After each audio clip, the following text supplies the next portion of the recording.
Hello happy gardeners అందరూ ఎలా ఉన్నారు? సో మీకు ఈ గ్రీనరీ అంతా చూస్తుంటే ఎక్కడున్నానో ఏంటో మీకు అర్థమైందా? సో నేను మీకు క్లూ ఇస్తున్నాను, చెప్పండి. ఇవి చూడండి, ఇది యాక్చువల్గా గ్రౌండ్లో ఇంత హెల్తీగా పెరుగుతుంది కదా, కానీ ఇది గ్రౌండ్లో కాదు, టెర్రస్ పైన పెంచుతున్నారు. సో ఈవిడికి ఏంటంటే మోర్ దెన్ 30 years ఎక్స్పీరియన్స్ ఉంది కేవలం ఈ టెర్రస్ గార్డెనింగ్లోనే.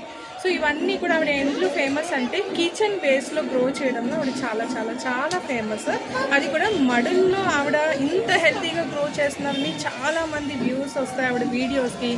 ఆవిడ ఒక ప్రొఫెషనల్ అని కూడా చెప్పచ్చు మాట. ఎందుకంటే ఆవిడ్ని చూసి చాలామంది ఇన్స్పైర్ అయ్యి మడులు కట్టించుకొని కూడా అందులో చాలా మంచి హార్వెస్ట్ కూడా తీసుకుంటున్నారు. సో ఇంకెవరు అనుకుంటున్నారు మీరు? నూర్జహాన్ గారండి. సో నూర్జహాన్ గారు తెలియని వారు ఎవరుంటారు చెప్పండి, అందరికీ తెలుసు కదా. ఆవిడ ముఖ్యంగా ఫేమస్ ఎందుకు అంటే కిచెన్ వేస్ట్ నుండి కూడా మనం వెజిటబుల్స్ని ఎంత హెల్తీగా గ్రో చేయొచ్చు ఏంటి అని ఆవిడ వీడియోస్ చూసి చాలామంది కొత్త వాళ్ళు కూడా న్యూ కమర్స్ మాట, టెర్రస్ గార్డెనింగ్లో న్యూ కమర్స్ కూడా ఆవిడని అనుసరించి ఆవిడ ఇచ్చే చిట్కాలను అన్నీ పాటించి కూడా వాళ్ళు కూడా నూర్జహాన్ గారు అలాగా చాలా హెల్తీగా గ్రో చేయడం జరుగుతుంది. ఇది చూడండి, ఇది పంపర్ పనస. ఇది చూడండి అసలు ఎంత హెల్తీగా గ్రో అయిందో.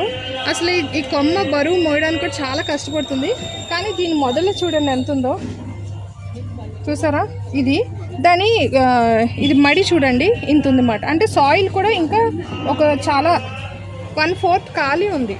అలాగే ఈవిడ గార్డెన్లో ఎటు చూసినా కూడా మనము మడుల్లో పెంచారని అనుకోము, ఏదో గ్రౌండ్ నుంచి పైకి వచ్చినాయి అని అనుకున్నాము, అంత బాగా గ్రో చేస్తారు. సో ఈవిడ హ్యాండ్లో మాత్రం చాలా చాలా మ్యాజిక్ ఉంది. సో ఆవిడ గార్డెన్ కూడా ఒకసారి మీరు అందరూ చూడండి.